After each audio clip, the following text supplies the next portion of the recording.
The biggest Nintendo Direct we've ever had. I don't like it. No way! Wait, what? In length. Because I think we've had bigger Directs, right? I think we've had bigger, more exciting, ranking it an A all-star Direct for just some of the coolest announcements and biggest reveals. I don't think this was that, but I want to talk about this Direct. Going into it, there were two things I wanted. One, I wanted to get dates for a lot of the games that we knew were coming this year that still didn't have any kind of release date. We got release dates for a lot of things that I was wondering, which is really cool. The other thing I wanted to see is just something cool, big, special, awesome to wow the pants off me. I mean, Fire Emblem we got, but Fire Emblem, and we'll talk about it, it's a big community, but it's still kind of niche. But the Direct itself, it was packed full of actual like big announcements. Every game really was like a big game that most of us are interested in. I don't feel like there was a lot of farming sims or filler. It was just a lot of stuff we already knew about and taking a deeper look at it and getting a release date, which is needed. Let's take a look at it. I don't know how I forgot that it's Mario's 40th anniversary, so of course Nintendo were gonna do something with that. The last anniversary, the 35th, we got a Mario-centric Direct, I remember, with a lot of really cool announcements, like the little Game & Watches coming back. This time, they slotted it into this hour-long Direct. What it kind of ended up being was almost 30 minutes of a special Mario Celebration 40th anniversary Direct, and then we bled into a regular, normal 30-minute Direct. So that's kind of why this was so long, which I'm fine with, and there was actually a lot of cool Mario surprises in here. There's some new things coming to the museum, Nintendo getting involved with a marathon in Kyoto, but then we got the first big thing in this Direct. Okay, thanks, I finally have your attention. Look, I know we're talking about a lot of games right now that we saw at the Direct, but can I show you a game that I've been playing for a while? It's called Idol Slayer. It's also sponsoring this video. Why don't you go ahead and hit that start button there, and I'll show you. Okay, here we go. So this game's completely free to play, and when they reached out to me and asked if I wanted to do the sponsor, I did what I always do when I said, let me play the game, because I'll never take a sponsor for a game unless I actually like it. So I've been playing it for a while, and I regret to inform you it's quite addictive, and I can't stop. It's called Idol Slayer, so it's the kind of game where you play idly. I mean, you can control it, so if you're actively playing, you can jump and reach the coins above your head, or also attack enemies that are above you. But if you let it just play itself, he'll run along the ground, even if you close the game, which, by God, let's close the game for a second. When the game is exited completely, when the application isn't even open on your PC, he's still running, killing things, collecting coins, so that when you turn the game on, you'll have everything that he collected. Go ahead, hit the start button again. All right, so the game has over 600 achievements, over 700 upgrades for you to unlock on this upgrade tree. It's even packed full of boss fights, cutscenes, and secret mechanics. The whole game was made by one guy, and it has 10 million downloads so far. There is actually a really big Idol Slayer community. As I said, it's free, available in the Play Store, the App Store, and Steam, and there's cross-save progression between all those platforms. Pause. And I really do mean that I've been playing this game a stupid amount. And it's completely free, and they're sponsoring this video. So if you didn't see anything in the Direct that you wanted, maybe check out Idol Slayer, see what that's all about. Of course, you know, again, it's not on Switch, but maybe they'll port it over. I don't know if they will. All right, we can... Oh my God, I just had salmon. We gotta get back to the video. I need to go lie down. Which is a look at the new Mario movie, and I know it's not video games, but it is Mario Galaxy movie. It is such a cool title, the Super Mario Galaxy movie. I really did enjoy that first movie. It was definitely like a blockbuster fun, you watch it one time and you're done type movie, but there was so many references to so many Mario-related universe things. I felt like they did a really great job paying tribute to the Mario franchise. I have complete faith that they will go above and beyond a second time. A complaint I saw during this Direct, which I think is valid, and I think it's something that a lot of people are getting just burnt out on in general. So many remakes, remasters, reimagines, re-releases. It feels like most of the time when we're getting excited for something new that's coming, it's actually something old that we just haven't seen in a while. Of course, it's always cool because nostalgia obviously plays a big part in games and the experiences that we love. It does start to get a little repetitive. And in this case, more so than ever, because this is quite repetitive. They're re-releasing the first Mario Galaxy. If you remember, they re-released this in a triple pack of several years ago for the 35th anniversary, I'm now remembering. And then it was pulled from shelves and they stopped making it and releasing it, so you can't actually buy it anymore. You can now get Mario Galaxy again with Mario Galaxy 2 because they're re-releasing as a double pack on the Switch, which this time it's not limited. This time it'll stick around. So now we have, I believe, Mario 64 and Mario Sunshine via the Virtual Console. We've managed to get them all back in one way or another. It's just very strange. And these amiibos look awesome, especially Mario's, but I think they both look really cool. Next, Mario Tennis Fever, a game you could not release 5 years ago because it just wouldn't have been appropriate. The Switch had a lot of revivals of sports series in the Mario universe, and I didn't really like any of them, especially not the soccer, not strikers, but Aces actually kind of slapped. It had a decent single player mode, as well as the game itself was just addicting and fun. And it was one that I went back to several times. And seeing them utilize all these different Mario items in the tennis matches by cloning yourself or shrinking other characters kind of gives that Mario Kart vibe of actually using the world of Mario and its items in the sport game. And I'm all for that. I think that's actually really cool. We had a bunch of games getting Switch 2 editions. Mario Brothers Wonder was the first one. Okay, I don't want to be negative, but I'm definitely realizing, because I did pick up and play the Kirby Switch 2 DLC. I played it a lot on the plane because I went to Texas for a week recently. And so I played that game during that trip. What I'm coming to realize is for a lot of these Switch 1 games that I've already played and finished and felt like, you know, I hung them up, I put them back into the game wall. I really don't need to pull them back out to play a few extra levels, you know? It's kind of like if it's there when I play it the first time, and a lot of people will get that first time experience if they haven't played Wonder before, then great. And I think Jamboree was the biggest just, why did I spend $20 for this? I don't need to dive back into these games that I loved because of the game that it is, to play weird little side mini games that cost $20 more. I appreciate it. I like the direction they've gone with. It's almost like a Smash Brothers meshed with Mario Wonder, where it's all co-op and you're doing all these challenges and mini games together. Again, if it was there on release the first time I played it, great. I'm just not sure it's something I need to dust off the game and my wallet to dive back into. Personally, for me anyway. I immediately fell in love with this Yoshi game. We found it right away. That is an awesome art style. And then I started to talk myself out of it.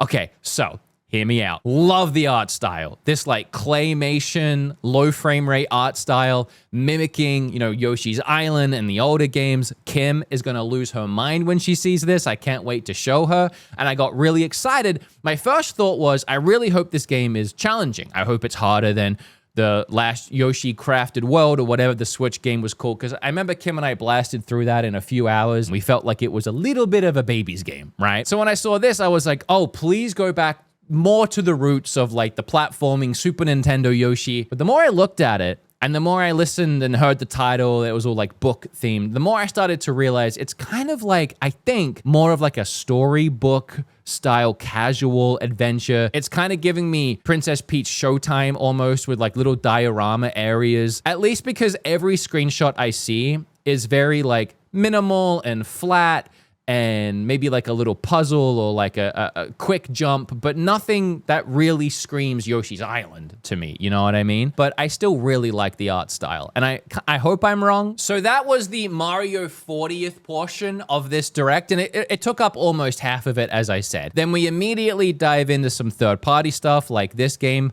Storm Lancers, which comes out today, and I do love a shadow drop. I can't say I'm super interested in that one. Then a Australian Minecraft called Dinkum. Inspired by the Australian outback. Oh, hello. All right. I mean, I don't really know what to say. It looks kind of rough around the edges. The character models look a little unfinished. I guess I don't like hate it. Then that weird game with like the circle of beads and the snake, take that concept and blend it in with like Splatoon, I guess. And that's what this game is. It's a co-op puzzle platformer style game where you do that. This looks like something I would have fun playing with Kim. It's not something that got me too excited, but I do appreciate the creativity, and at least it looks polished. Popucom, it was called. Another look at Tamagotchi life, and this is really the big thing that we got from this direct. A lot of further, deeper looks at games that we know are coming and then getting a release date. And Tamagotchi, I believe, was the first one. So we see the character creation screen. We see some of how the game plays with feeding some of the characters as they sniff the lettuce. Apparently the lettuce smells really good. If lettuce smells, by the way, you probably shouldn't eat it. I mean, this game is very cozy, very cutesy. I do look forward to playing it.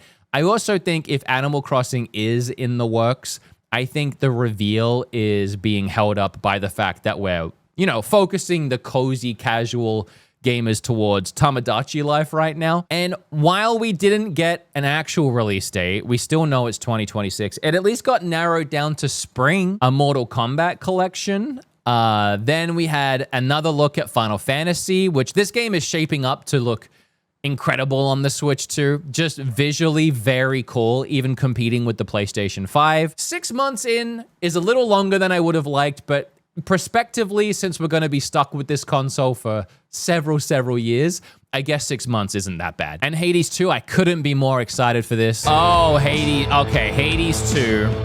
This I am so gosh heckin' excited for. We got a quick look at the gameplay, but I mean, the gameplay you can just go and see because it's been, you know, on Steam for a minute in the beta. But we did get a release date, and it does piss me off a little because it's a staggered release date, physical and digital. September 25th. I mean, we're like 2 weeks away from that. Hell yeah. Oh, and they specifically mentioned docked for this, not handheld, unfortunately, but docked 120 frames. For a game like this is really cool because obviously you want like that pixel perfect, you want those fast frame rates, you want those quick reaction speeds, right? But also it's cool because we have like no games in 120 frames. The next big look at a game we know is coming, getting more from that game as far as gameplay, which looks awesome.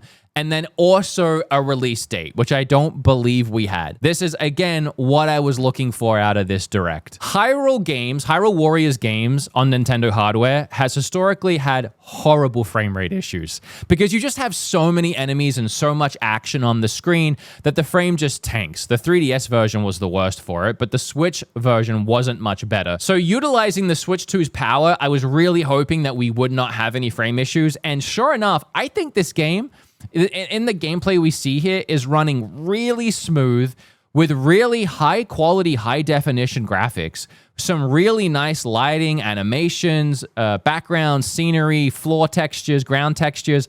I mean, I think the whole thing looks really crisp and really nice. And this one drops November 6th. That's what I mean by there just isn't a lot of room to release too many other things this year. We have a game in September. We have a game in November. We have games coming in October. We even have Metroid, which we'll get to, is December. I think there's actually too much as it is. I hate to say it. I really fell in love with Dragon Quest recently with Dragon Quest 11S. So I want to go back and play some of these older games. This is 7 reimagined, beautiful visuals, really cool character redesigns. I mean, the whole thing looks like really polished and cool, and I love it. This one has a lot of people talking because for a lot of people, I guess it's like a why. I don't think it's a why at all. If you're not on board with this, if you don't think this is awesome, I don't know what's wrong with you. No way! Wait, what? You think about it. We have the Nintendo Switch Online service. They keep releasing all of their consoles to the service. We're running out of consoles. There is one that was missing though, and it was Virtual Boy. That was a console that Nintendo released, flopped or not. You know, game preservation in a way, if we want to keep nostalgia alive. But in general, just adding more content and more systems to the Switch Online, why not add Virtual Boy? But the thing is, you need a Virtual Boy to play Virtual Boy games. The whole point is that they're like kind of 3D, right? So if you're gonna do it, you have to do it. When they released GameCube, they did a GameCube controller.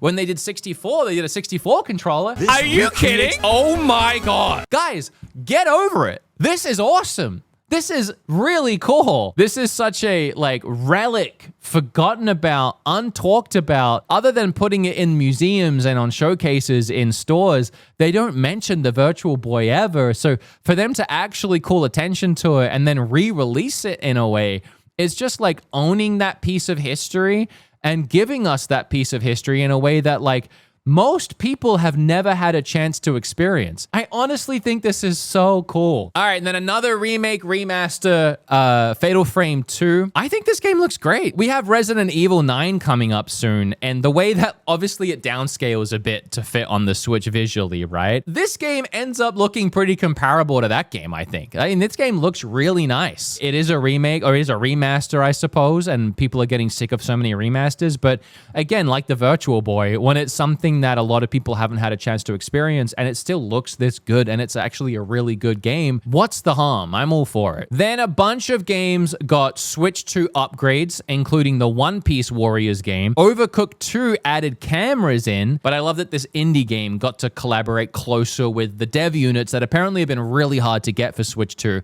and actually work in cameras, which makes a lot of sense for that game and the frantic fun. Stardew Valley adding in mouse controls because, of course, Stardew Valley has an update. Stardew Valley is out of control when it comes to updates. That game will be updated. That game is like the No Man's Sky effect, right? Just constantly getting cool updates. Human Fall Flat getting a Switch 2 edition was unexpected since that game released so long ago. Power Washer 2, the Switch 2 version of the second game, looks like it's really utilizing the Switch 2's hardware.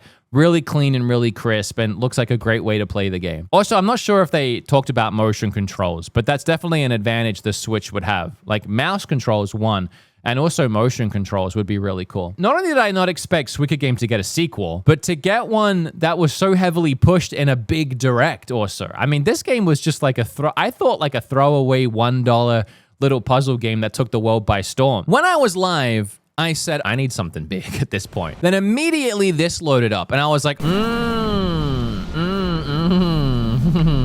ask and I shall receive. Because this was clearly Metroid to me. There was no doubt in my mind this was Metroid Prime 4. And then we see this bike and we see Samus get into the bike, and I was like, ooh. And then I saw this, and I was like, oh, is this actually even Metroid? Like, I started studying Samus's suit, because I was like, that is Samus, right? What is this? At this point, other than the fact that Samus is clearly there, and the purple electric glow around her bike is clearly the glow from the new logo of the game and the vibe of the game, right? Other than that, nothing here is screaming Metroid to me. I don't want to go in too heavy, mostly because I don't want the game to come out, me play it, and then be like, oh, this is awesome, actually. I did say on stream, and I'll say now, something about this doesn't work for me and makes me just a teeny tiny bit worried. There's a few things. I'm going to break it down as quickly as I can. It looks very rough. Like the sky looks great. The background, some of the stuff in the background looks great, but it looks very barren, very bland, very open. This pull-out shot here, I don't know if this is supposed to look good. To me, it really doesn't. It looks very rough. I know it's a Switch 1 game too. Like, it was developed for Switch 1, and it's been in development for a long time. This screenshot that I've paused on here, it's just not doing much for me. What am I supposed to be excited for in this screenshot? And then we move past that, and we see some combat driving. So there's this drone that you attack with a heat-seeking missile, which, you know, it is what it is. Again, that's more just like filler on the way to something. You can heat seek, shoot things. It's not really taking much brain power. Then we see this like pretty stiff animation of a slide attack into two rolling things, which is definitely more actiony and reactive, but also just looks a bit stiff. The other things I'm seeing is like the desert textures, the sand it's fine, but like we're not really getting any like sand kick up or like tracks in the sand. The biggest thing that's really concerning me, I know I'm being a little negative, and I am very sorry, because I know the game's not out. But the other thing is just, for me, Metroid is like close, claustrophobic almost, detailed, beautiful environments with puzzles and challenges and enemies to shoot at. And this is just a expansive, too open, bland area. And it just doesn't feel like Metroid. And then as soon as it cuts from here and we go here, this feels like Metroid now. This feels awesome. This is sick. This is the Metroid I wanted. Detailed environments, awesome textures, you know, lighting effects, and, you know, we're in the first person shooting mode and we're blasting at things and we're killing. This is awesome. This is well and above what I wanted, and this is sick. So I'm just seeing two sides to this game, and I don't know if they're blending for me. I don't know if they're cohesive, and they feel like two very different games. What I'm really hoping is that I'm just wrong, and when I play it, it blends way better than I'm expecting. As we speak, right now, I believe there is new Donkey Kong Bonanza DLC that has been released. That was a real curveball. I mean, even seeing DLC this soon feels crazy. And we're going to DK Island. Oh, The man. home of some familiar faces. Oh, that's awesome. But they also added a roguelike type mode. I guess the goal is to get as many emeralds as possible. But as you're exploring and smashing things, you can pick up perks and boosts that level you up in different ways. And you can stack all of these perks, and it's a run. You're actually on a timed run, I guess. And then you see how good you can do. Then everything resets at the end of the run, and you try again. So yeah, it's like a Hades roguelike type mode within Donkey Kong set on DK Island. And apparently also some of the other levels in the base game can access this Emerald Rush mode as well. I just love that it's out today. I love that there's a roguelike mode in this game. I love that this game is still offering so much content. There was already so much content in the game. I can't believe all of this has come out just a month or so after release. Yeah, arguably the weirdest thing of the Direct, a game where you play as Ditto cloning a girl who then clones abilities from all these other Pokemon to build out a Minecraft type world in Pokemon. When I was watching this, I couldn't help but feel a little bit of hypocrisy coming from Nintendo, because on one hand, you have them patenting all these mechanics, specifically in Pokemon games. Like, you can't do creature capturing mechanics. You can't do this, that, or the other because it's our game. And then immediately they're like, but here's a Pokemon game that's Minecraft. So that felt a little bit hypocritical, I guess. Maybe I'm reading into it too much. I know there's a lot of drama around Nintendo and Pokemon right now. We'll talk about that more maybe on the podcast later. But I will say that my opinion changed a teeny tiny bit when the game zoomed out a bit to reveal the world that they had built. Seeing it from the angle down low, it looked like Minecraft. Seeing it from up top, you realize, oh, no, wait, that's how Pokemon looks. It was just, we're seeing it at a different angle. Now it's like, oh, we're just creating a Pokemon world, and that's actually kind of cool. Pokemon ZA had another look and ruining more spoilers for Mega Evolution, so I'm gonna try and skip past that. Then, in a shocking move that you never know what to expect from these companies, they revealed DLC for Pokemon ZA. They had this look at a Mega Evolution Raichu X and Y, and it's paid DLC for a game that's not even out yet. And I really hate this. I really don't like this, because it's like, just put it in the game. You know, it feels really scummy, and showing us and revealing DLC for a game that's not even out yet, there's certain implications there, you know, like, is there not enough content in the game? Why isn't this content in the game? You know, I don't love that practice, but I guess what does it matter? Is getting paid DLC called Mega Dimension. The game isn't even out yet. Let me play the game first. Danganronpa 2 added new content, has a re-release on Switch. I'm not really into that game. I apologize. Another deeper look at Monster Hunter Stories 3, which looks like Breath of the Wild and Tears of the Kingdom. Actually, it's funny because this trailer had some like weird, usually they're very specific with gameplay that they show.